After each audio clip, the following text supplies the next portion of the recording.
that is excretion. Excretion. How? Look carefully. For example, if you talk of skin, look of skin, so in the skin, right here in the skin, there is the superficial layer and then there is the deep layer which is called the hypodermis, right? I mean dermis.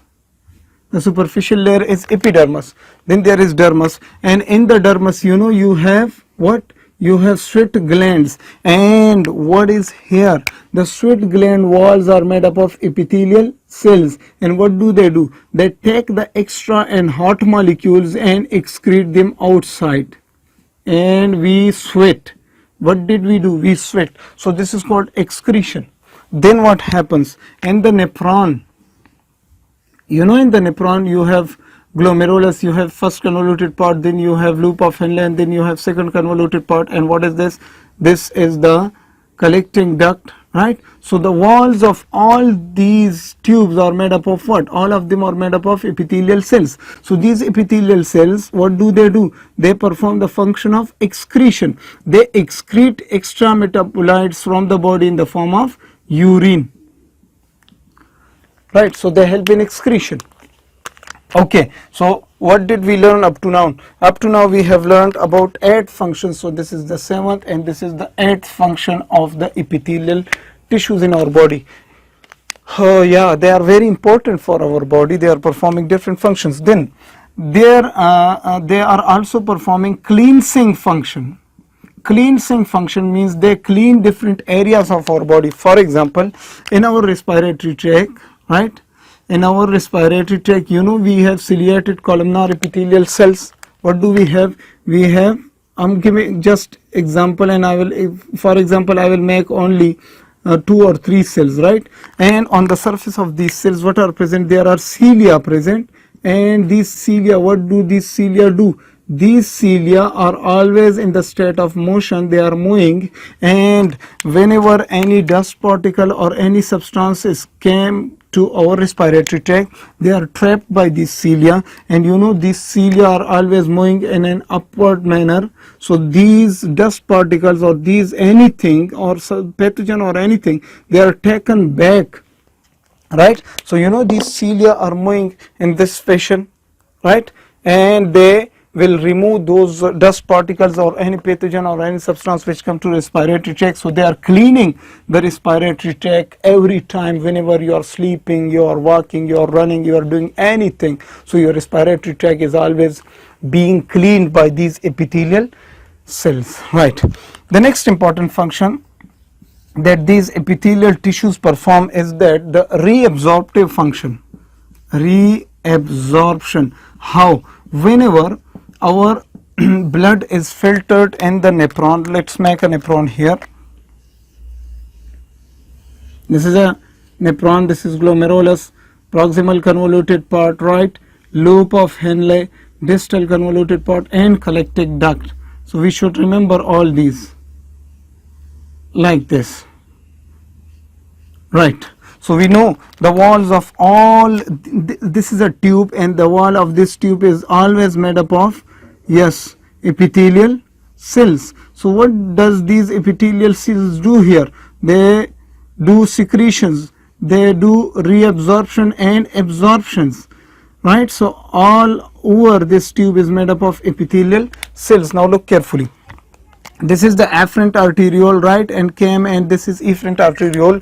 And what did it do? Here the blood is filtered, and all the filtered substances came to the lumen of the tube, right? And if there are any important substances present in the this is glomerular filtrate, what these cells do? These cells will take back the proteins, the glucose, the sodium, the potassium, the calcium, and all these substances are taken back in order to bring them back to the body, right, so that the body could not feel any deficiency of these substances, right? So we say they perform reabsorptive function. So whenever any substance is filtered, they are reabsorbed, filtered, they are reabsorbed, and the urine will contain only those extra waste substances, not the important components of the body, right?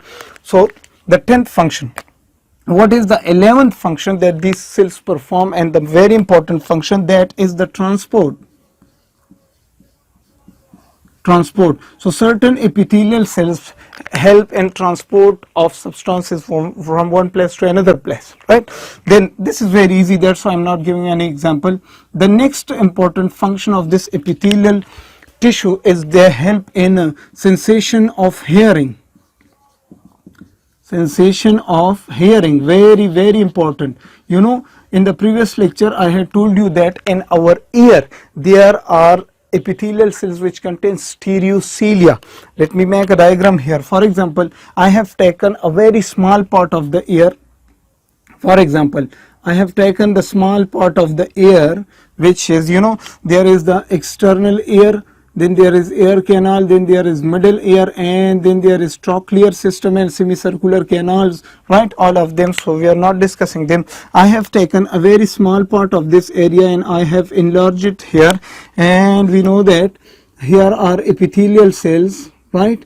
And above, on the surface of these epithelial cells, there are stereocilia are present, right? There are stereocilia are present, and this tube is filled with the fluid, right? Whenever we want to hear something, so ear waves come here and strike the eardrum, and it is taken to the cochlea and these substances, right, these organs, so they are pushed, right? So whenever they are pushed, in these fluids waves are produced, right? In these fluids vibrations are produced, and these vibrations are sensed by these stereocilia, right? And when these stereocilia takes these vibrations, they are taken by the epithelial cells, and then from these epithelial cells sensations are created by the vestibulocochlear nerve, and it is taken to the brain. So in our ears we have those cells which contain stereocilia, and they are very important for generation of nerve impulses, right? So they also help in sensation of hearing. The next important function of which these tissues perform very importantly are the sensations of taste. Let me write here, number 13, sensations of taste. Look, in our tongue we have gustatory receptors, or we call them receptors for taste. Look carefully. If this is our tongue, right, in the tip of the tongue there are special type of receptors. There are special type of receptors which I will draw right now. Here they are like this, right? They are like this, and they contain, here inside they contain the epithelial cells. So whenever we eat any substance, for example we took a sweet substance and that sweetness came inside, right? So this sweetness will generate, this sweet taste will be taken by these epithelial cells, and these epithelial cells will generate nerve impulses, and these nerve impulses will be taken by the neurons from the tongue, and they will be taken to the brain. So then you will feel that I'm eating, or I have taken something sweet in my mouth. So these are called the taste buds. Taste buds. And our tongue contains different taste buds in different areas of it, in the back of the tongue, in the center, and here. So we have different types of taste buds, and inside these taste buds there are the presence of the epithelial cells, and they help in the sensations of the taste, right? Then the next function of these epithelial tissues is the lubrication function. Lubrication. What does it mean? It means that different tubes in our body are kept wet. For example, our mouth is lubricated. For example, our intestines are lubricated. For example, our respiratory tract is lubricated by special type of cells which are called goblet cells. Goblet cells. These goblet cells are present there. Let me make a diagram here. For example, this is a tube in our body, right? And inside this tube the mucosa is containing these epithelial cells, right? And in between these epithelial cells there are special type of cells which are called goblet cells, and these goblet cells are also epithelial cells, and these goblet cells secrete different substances, synthesize and secrete mucus, and this mucus will keep your tube, the lumen of your tube, lubricated, so that food substances, so that air and other substances will go without any stay there, so they help in the lubrication of the tube inside, right friends. Next function which these cells perform is called the keratinization. Keratinization. Look carefully. Our skin, our body contains two types of tissues, epithelial tissues, keratinized and non-keratinized. The example of keratinized epithelial tissue is our skin. Skin is keratinized tissue. Why? Because on the surface of these cells, let's come here, on the surface of these squamous cells there is a special layer of protein which is called keratin protein. So this keratin protein is secreted by these epithelial cells, which make the superficial layer of the skin keratinized and waterproof, right? So keratinization is also done by these epithelial tissues. The next important function of these epithelial cells or epithelial tissues is response in inflammation. Response in inflammation. These tissues are helping in inflammation. Why? Because inside the blood vessels, for example, this is a blood vessel, either artery or vein, you have epithelial cells which are called endothelial cells. These are the epithelial cells which are called the endothelial cells, and these endothelial cells, when stimulated, they secrete different substances to enhance, to start inflammation. So they secrete different type of substances which are called the inflammatory mediators. So whenever these inflammatory mediators are released into the blood, in that area inflammation will start, right?